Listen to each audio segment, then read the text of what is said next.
welcome to Katrina's Creations. This is episode 379, and at the time of this filming, we are only 8 people away from hitting our next 100 subscribers, which means as soon as we do, we will have a giveaway. So be watching for that. I'm taking a guess that might be next Saturday. But we're getting there. So if you haven't already, please click that little red subscribe button down below. And if you click the bell-shaped icon next to it, that will let you know anytime I post a video, which at this point is Friday and Saturdays at 10 o'clock in the morning Eastern Standard Time. So let's get started. I have a couple of I have 3 finished objects, and this finishes out the items I'm making for craft fairs until I see what's going to sell. So I have 2 different coin purses. I have this round one, and then I have this one, which is like a little half circle. Kind of reminds me of a Palladian window. In fact, Tina was saying it reminds me of a window, and I said the Palladian window with the arch. And yeah, actually, the one that really reminds me of that is this one, and this is a sunglass case, or if you have a small cell phone, my cell phone fits in here, but most would not. And last week I actually showed you this clasp here, and I was having some problems with it. When I attached it, I was having problems with it breaking the yarn. It wasn't the clasp's fault. I was using the wrong size needle, and I was having to really pull it to get it through, and I went down to a small size needle and I had no problem. So yeah, this is for sunglasses or a small cell phone case, and it is made the same as this one is. It's just this section is much longer. If you are interested in making these, I will be putting up a tutorial on Friday. That will be Friday's video. Will be a tutorial for both of these type of coin purses. So that is Friday's video. If you missed last Friday's video, I showed, it was a yarn haul, I showed what I got at the Maryland Sheep and Wool Festival. So if you missed that video, you can click the link right here and that will take you over to it. And you can also watch the video before that, which was Kim and I at the Maryland Sheep and Wool Festival, which is like one of the largest ones in the country. It is the oldest one in the country. So yeah, we had a lot of fun even though it rained. So yeah, if you missed Friday's video and you want to see all the goodies that I got, check that link out. So now on to my works in progress. I have the yarn that Sue and I got together and dyed, and I am in the process of changing color. I am making fingerless mitts. So it started out yellow, and now you can see it's fading between the yellow and a light blue, and then my next color is going to be this dark kind of teal turquoise color. There, you can see it. This is working up so soft because it has alpaca in it. I have, if you're wondering what these are, I actually am doing the thumbs. So this is just holding the thumbs aside, and then I will go through and put the thumbs in next. So, and I am doing a basket weave style, and I have little hands, so I am doing this 50 stitches per fingerless mitt. So little hands, little feet. The rest of me isn't so little, but yeah. So anyway, that is this project. And when we dyed this, I knitted this together as one big piece. It was dyed as almost like a sock blank, and then when you unravel it, you end up with 2 identical skeins of yarn. That is why they are changing color at the exact same place. So that's project number 1. And then project number 2, I am still working on this Afghan. I did a lot this week. I could not remember, if you don't know the story behind this Afghan, I made this for a friend of mine at a church 20 some years ago. We were like secret pals type of thing. And then at Christmas, I made this for her as a Christmas present, as a final reveal of who your secret pal was all year. I gave her this. And she literally loved it to death, which makes the best compliment for those of us who are knitters and crocheters, to know that somebody kept it for 20 some years and literally kept repairing it until they couldn't repair it anymore. It had holes in it. So I did contact her because I thought I was getting close to the end, because it's about 4.5 feet in length at this point. And it does get fringe on it, and it's about 3 feet wide. And I thought, oh, I'm getting close. And then I contacted her because the one thing I could not remember, because I knew which pattern I had used, I knew the color yarn I had used, but I couldn't remember what the dimensions ended up as. So I asked her, I said, how long was the Afghan? And she told me with the fringe it was about 6.5 feet. I'm 5'3", and it literally is coming up to here on me. So I've got at least another foot and a couple inches to go. Because I believe I used 6-inch fringe on it. So the 6-inch fringe will give me an extra foot on each end, but that means I still need to make this about 5.5 feet before it's officially done and I attach the fringe. So good thing I've got lots of yarn. This is the 3rd skein, and I am actually using, this is Joann's brand. It's called Big Twist Value, and there's 380 yards per skein. Like I said, this is the 3rd skein, and this color is wine. I don't remember the yarn I used the first time I made it. It was probably Red Heart or something like that, but it was this color. So yeah, I have a total of 6 skeins, so I have plenty of yarn, so that's not going to be a problem. I just would like to get this finished. I'm ready to move on to other projects. I have gotten this pattern memorized at this point, thankfully. So here it is up close. It is, I think it's called Diamonds and Cables. It is from an old Leisure Arts book, which is still available.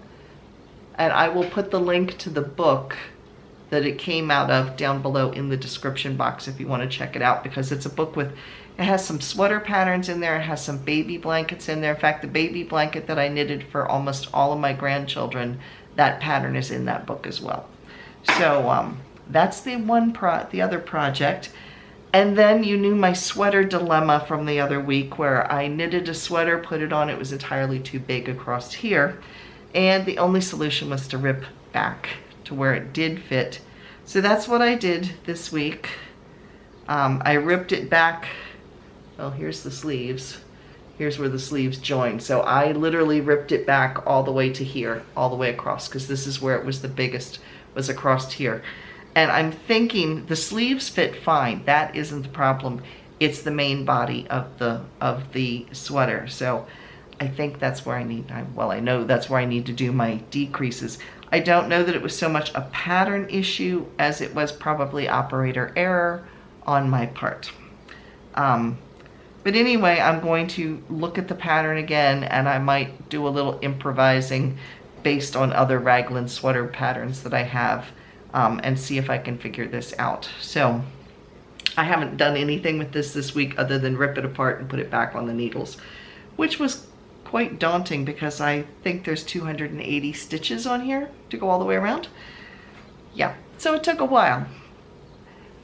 Now, what is going to be my next project if I ever get these finished? Now, I'm hoping to finish the mitts this week. So what is my next project? Some of the yarn that I bought at the Sheep and Wool Festival, the 2 identical skeins that I held up, I got them for $10 a piece, and they are lace weight.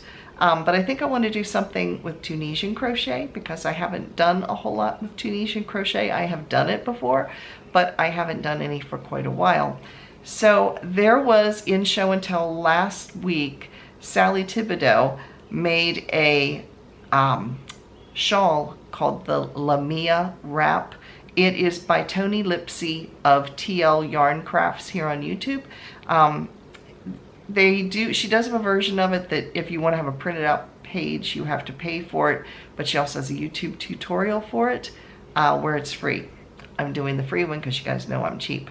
But anyway, I'm hoping to get started on that. And even though it's lace weight, it's one of those patterns, if I understand it rightly, it can be adapted. You can make it whatever size. It just keeps growing because it's triangular.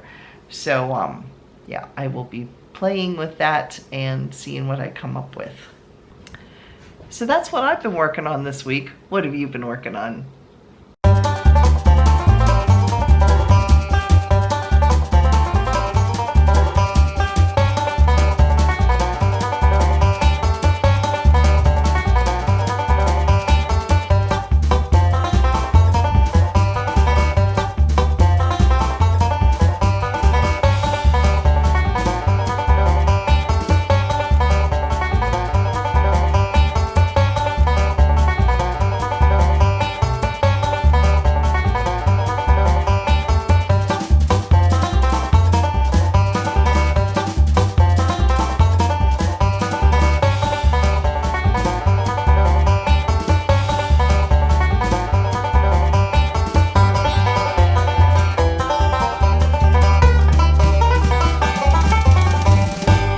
So what am I reading? Well, I announced last week I was starting into the book called Killer Hooks, which is a crochet mystery. It's a cozy crochet mystery.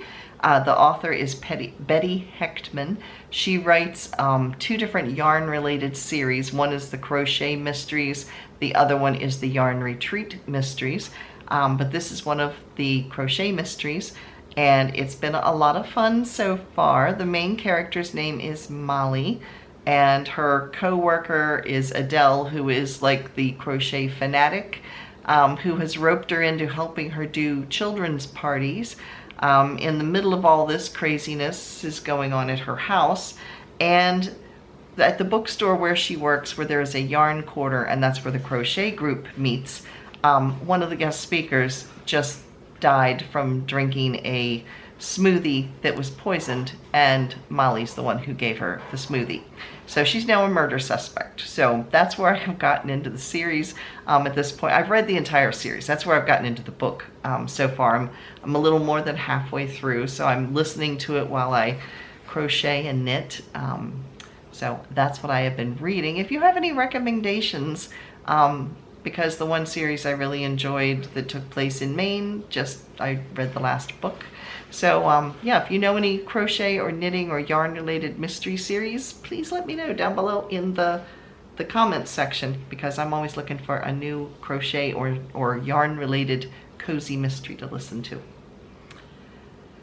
So one other thing I have been working on this week, and it's sitting over here, but you can't see all of it, is a while back I mentioned that I am going to be putting together a yarn advent calendar for this next year for Christmas.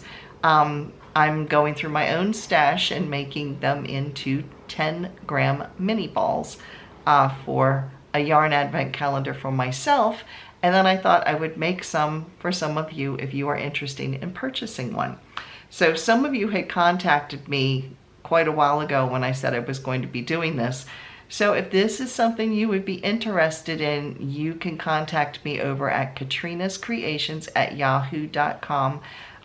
What it will be 25 days of Christmas from the 1st to the 25th, and each day will have a 10-gram ball of fingering weight wool or merino yarn in it. And so yeah, the cost for it will be it's going to be $50 plus whatever your shipping would cost, because the shipping varies on where you live. So but the cost for the yarn advent calendar itself, and it will have some other little extras tucked in on some of the days as well.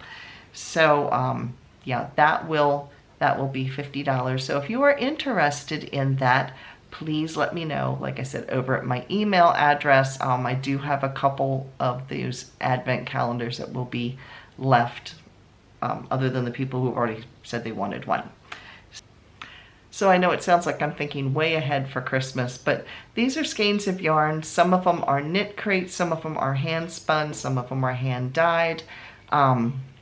They're just skeins that I have maybe one of, or I don't know what I'm going to make with them, and they've been sitting there, so I'm kind of using this as a way of de-stashing. And my 10-gram yarn advent calendar is going to go into some kind of a scrappy project. Not sure which yet, but that's what I'm going to be using it for. So yeah, like I said, if you're interested, let me know. Now it's time for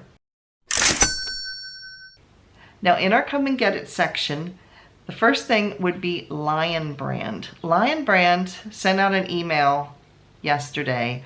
They have like reworked some of their mandala yarns. So they have a bunch of new colors out there. I mean, all of us, who doesn't love mandala yarn? It's really pretty. They've upped their game as far as the colors go. So if you want to check that out, they are right now until Monday at 9 a.m. Eastern Standard Time here in the US. They are offering 30% off of all of their mandala yarns. So if you want to check out some of the new stuff, now's the time. The links to all of the sales I'm going to talk about are down below in the description box. Just click that little bold word more. It'll drop down. They're all alphabetical. And you can just copy and paste the little URL and it'll tell you how to get over there. But anyway, that is Lion Brand, 30% off of all of their mandala, including the new colors that they've got out. So Annie's Craft Store, their website is up and running again. The other week I was concerned that they were going out of business or something because I couldn't get the page to load or anything, which was scary because some of my patterns that I bought from Annie's are stored over on their site in my little library. But they are up and running. So apparently they just had some kind of glitch going on. But anyway, if you look over in their clearance section, they have some really good priced yarns. And some of those yarns are Lion Brand yarns that they have got marked down so that they're actually cheaper than buying them through Lion Brand. Yeah, they have some other brands of yarn too, like King Cole, which is their store brand. And I believe I have used that before. Not positive, but I think I've used some of that before. So anyway, that is Annie's Craft Store. And then the other one that I know about right now that is running a sale is Knit Picks, and that is their yarn of the month is 20% off, and the yarn of the month is Wonder Fluff, which is a real fluffy, it's not tightly spun, so when it's plied, it's very loose. So it's kind of fluffy and fluffy puffy yarn. Anyway, it's 20% off this month. So that is it for today's video. I hope you've enjoyed it. If you have, please give me a thumbs up. It does help the analytics. And as soon as we hit 4,900 subscribers, I will be doing a giveaway. So be watching for that video coming out. And Friday's video will be how to make coin purses. So I will see you again on Friday. Thanks for watching, everybody. Bye.